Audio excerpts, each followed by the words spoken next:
एक बार क्या हुआ कि जगन्नाथ भगवान का प्रसाद खत्म हो गया। तभी ब्रह्मा जी आए और ब्रह्मा जी ने कहा भाई कुछ प्रसाद बचा हो तो दो। बोले प्रसाद तो बम हो गया, बम। माँ लोग बच्चों को कैसे कहते, बम बम हो गया, खत्म हो गया। अरे कोई थोड़ा बहुत तो बचा होगा। बोले हाँ, वो कुत्ता चाट रहा है पत्तल, उसमें कुछ चावल के दाने हैं। कुत्ता पत्तल चाट रहा है, उसमें कुछ बचा हुआ है, जल्दी जाओ तो मिल जाएगा। ब्रह्मा जी दौड़े और कुत्ता चाट रहा था तो कुत्ते ने मुंह उठा के देखा ये कौन आ गया, पर कुत्ता चाटने में लगा। ब्रह्मा जी भी लेट गए, यदि उठाते तो भौंकता, तो ब्रह्मा जी लेट गए और ब्रह्मा जी भी लेट कर चाटने लगे पत्तल को। तो एकादशी महारानी को हंसी आ गई, वाह रे ब्रह्मा, इतने बड़े ब्रह्मा हो, कुत्ते के संग खा रहे हो। इतने बड़े ब्रह्मा किसके संग खा रहे हैं, कुत्ते की पत्तल चाट रहे हैं। एकादशी हंस पड़ी, वाह ब्रह्मा, आज एकादशी, और एकादशी के दिन आपने कुत्ते की पत्तल में चावल चाटा। ब्रह्मा जी ने कहा अरे देवी, यह जगन्नाथ जी का प्रसाद है। और जब ब्रह्मा जी ने उस प्रसाद के लिए इतनी श्रद्धा दिखाई कि उन्होंने उस पत्तल को भी चाटा जो कुत्ता चाट रहा था, कि प्रसाद मिल जाए, बस प्रसाद की महिमा को बढ़ाया, तब स्वयं जगन्नाथ जी प्रकट हो गए। वाह ब्रह्मा जी, हम आपकी इस प्रसाद भक्ति से प्रसन्न हुए और आपको टोका है एकादशी ने। तब भगवान ने एकादशी के पांव पकड़ के उल्टा लटका दिया, आज से तुम यहाँ मंदिर के बगल में रहोगी। और सुनो, जगत में एकादशी काम करेगी, पर ये जगन्नाथपुरी है, यहाँ एकादशी करने का पुण्य सबको मिलेगा, पर यहाँ करेगा कोई नहीं, क्योंकि एकादशी के दिन भी चावल खाना है, क्योंकि प्रसाद वही है। तो जगन्नाथपुरी में आप एकादशी के दिन चावल खाएं तो भी चावल खाने का कोई पाप नहीं है, बल्कि उसका पुण्य मिलेगा एकादशी व्रत करने का, क्योंकि एकादशी उल्टी भगवान ने कहा यहाँ तुम्हारा कोई रोल काल नहीं है, यहाँ केवल जगन्नाथ जी का प्रसाद है। इसलिए एकादशी के दिन आपको चावल नहीं खाना चाहिए घर में, पर जगन्नाथपुरी के लिए मना ही नहीं है। वो धाम की महिमा है, एक स्थान की महिमा है। अच्छा, जगन्नाथ धाम कितना दूर तक है, कैसे पता लगेगा कि अब ये धाम है? कहते हैं जगन्नाथ भगवान के मंदिर का जो ध्वजा है, ध्वज झंडा, जहां से वो झंडा दिख जाए वह जगन्नाथपुरी की भूमि मानी जाएगी। वो शुरू है, वो धाम है जहां से झंडे का दर्शन हो रहा है, चाहे वो 10 किलोमीटर दूर से हो, चाहे वो 20 किलोमीटर दूर से हो। जहां से आपको मंदिर का ध्वज दिखाई पड़ जाए, समझ लेना कि वो भूमि पुरी की भूमि है, वो जगन्नाथ भगवान की भूमि है। वहां से एकादशी का दोष नहीं है, और नहीं दिखा तो वहां से फिर एकादशी का व्रत का नियम फॉलो करना पड़ेगा। अब जैसे बद्रीनाथ जी, वहां भी एकादशी उल्टी है, मतलब एकादशी का वहां भी कोई, एकादशी के दिन वहां अन्न खाते हैं लोग। तो वहां केवल 2 जगह है हमारे देश में, एक जगन्नाथपुरी और दूसरा बद्रीनाथ जी, जहां एकादशी का कोई, एकादशी के दिन भी आप खाएं तो एकादशी करने का व्रत आप पुण्य मिलेगा, केवल 2 जगह।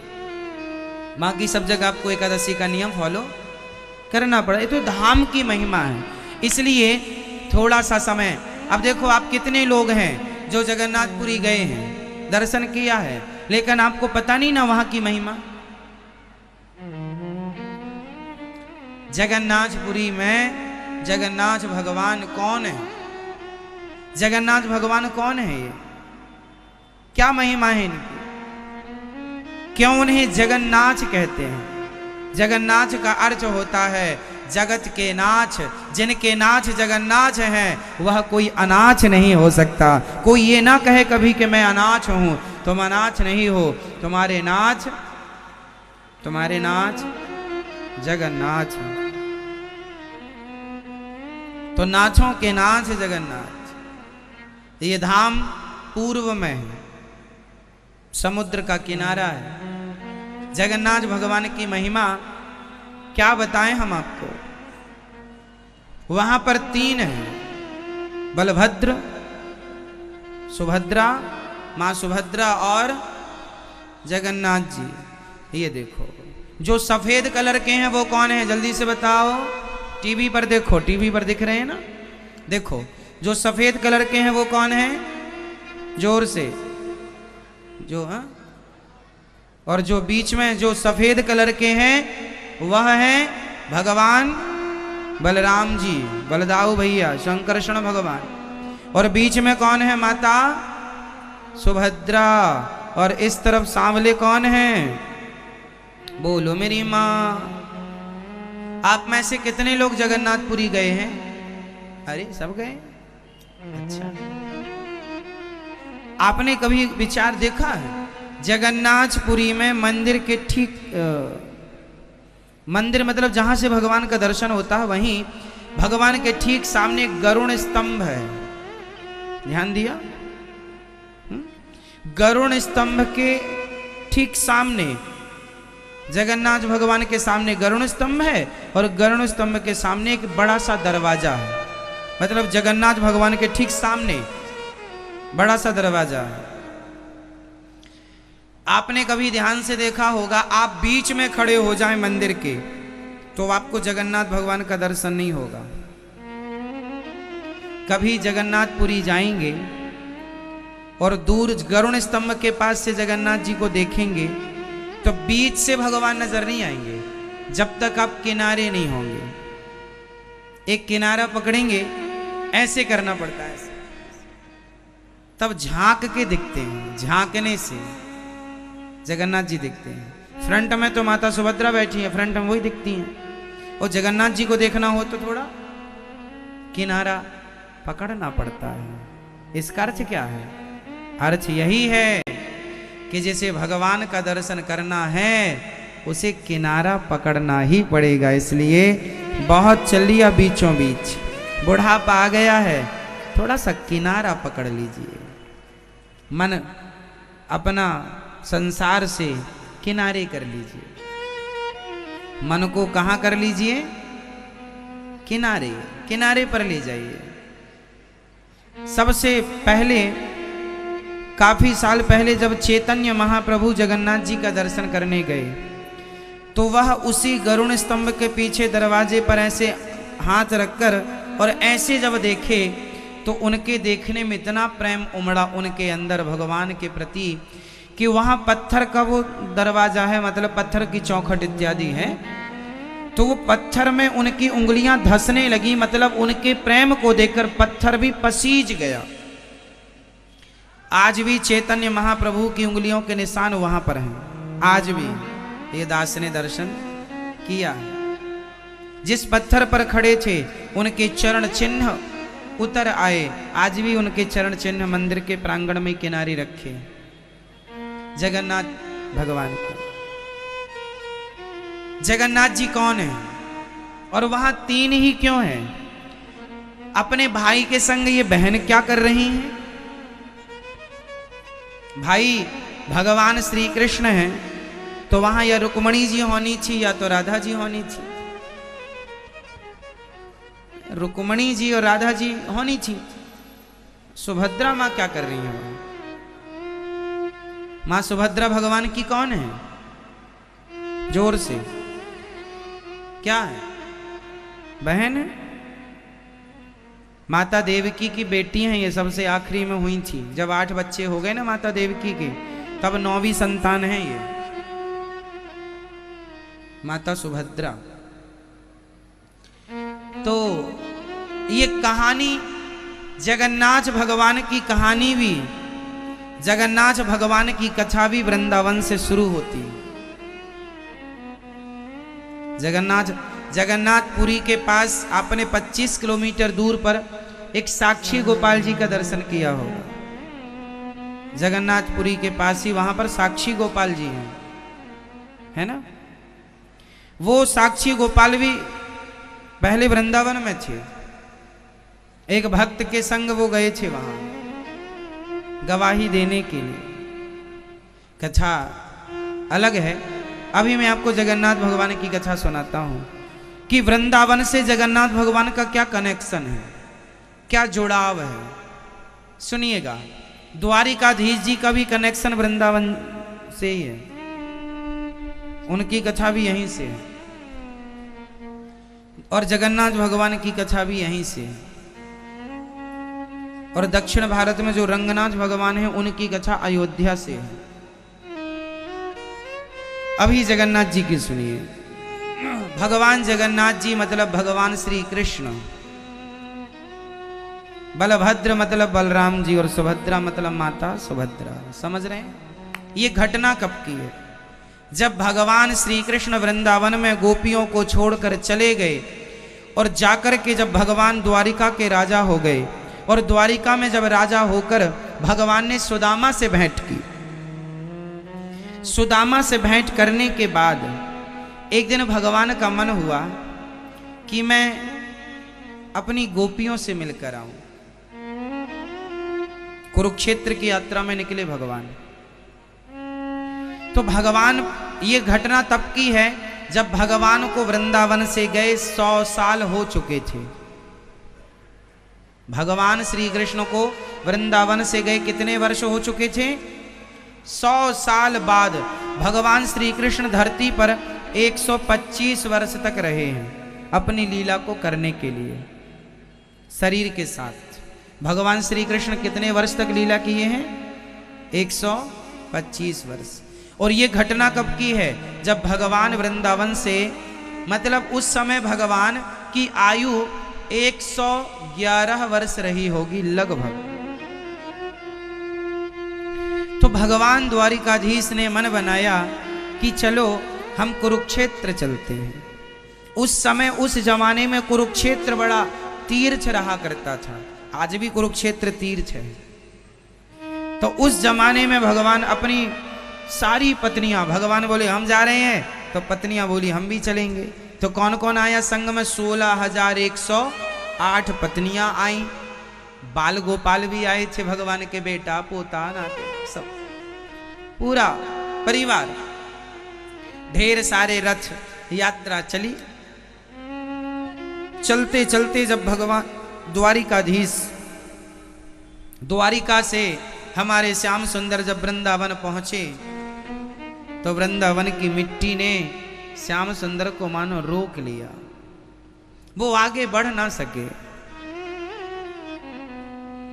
उनको वो बचपन की याद आ गई, ये तो मेरा वृंदावन है। और भगवान उतर कर इस ब्रज की भूमि पर लौटने लगे। श्याम सुंदर इस ब्रज रज में लौटने लगे कि ये मेरी वही धरती, वर्षों बाद मुझे मिला है ये अवसर। कानों कान खबर पहुंच गई गोपियों को कि श्याम सुंदर आए हैं। गोपियां इंतजार कर रही थी ना, गोविंद कब आओगे। 2 दिन का कह के गए हैं और 111 साल बाद लौटे हैं। भगवान का 2 दिन इतना बड़ा होता है, 111 साल का। गोपियां अभी रो ही रही थी, उन्हें आशा थी। कहा था ना गोपियों ने, आशा रख पगली आएंगे। तो आए, तो आए। और जब पहुंचे ना, मां यशोदा को पता चला मेरा कन्हैया आया है, मानो डूबते को तिनके का सहारा मिल गया हो। दौड़ पड़ी मां, कन्हैया मेरे लाल। आज श्याम सुंदर को देखकर मां की आंखों के आंसू रुक नहीं रहे हैं। अभी तक दुख के आंसू थे, पर आज सुख के आंसू हैं कि चलो इतने दिन बाद सही मुझे मेरे कृष्ण का दर्शन तो हुआ, इतने दिन बाद सही मेरे कन्हैया को मेरी याद तो आई। जाकर मां ने कन्हैया को गले से लगाया, गले से लगाया। मैया तो दौड़ गई, पर गोपियां नहीं गई मिलने। तुम्हारी गरज हो तो तुम आना, जैसे हम 100 साल रह गई तुम्हारे बिना, अब बचा हुआ समय और रह लेंगे। तुम ही तो कहकर गए थे कि 2 दिन में आएंगे, हमने थोड़ी कहा था कि तुम चले जाओ। तुम गए थे तो तुम ही आओ, हम गई होती तो हम आती। इसलिए गोपियां वहीं बैठी हैं जहां वो सदा बैठा करती थी। श्याम सुंदर आए हैं, ग्वाल वालों से मिले हैं, मां से मिले हैं, सबकी रहने की व्यवस्था हुई, सब एक दूसरे से भेंट करते हैं। हे राधा रानी, श्याम सुंदर ने श्री राधा रानी को प्रणाम किया और चरणों में बैठ करके श्याम सुंदर ने श्री राधा रानी के चरण अपनी गोद में रखे और श्याम सुंदर राधा रानी के चरण दबाने लगे। चरण दबाते हुए भगवान ने कहा, राधा जानती हो तुम कौन हो? राधा रानी ने कहा, श्याम सुंदर आज आप हमसे हमारा परिचय करा रहे हैं? हाँ, आज हम आपसे आपका परिचय करा रहे हैं। आपको नहीं पता कि आप कौन हैं, तो तुम ही बताओ हम कौन हैं। श्याम सुंदर ने कहा, राधा तुम प्रेम की प्रतिमूर्ति हो।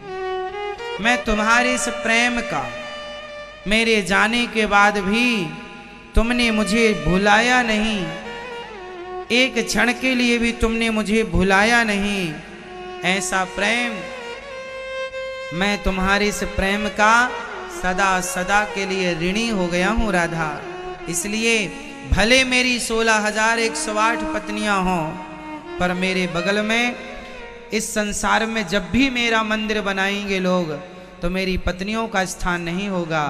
प्रेम की प्रतिमूर्ति आप हैं, इसलिए आपको ही मेरे साथ बिठाया जाएगा।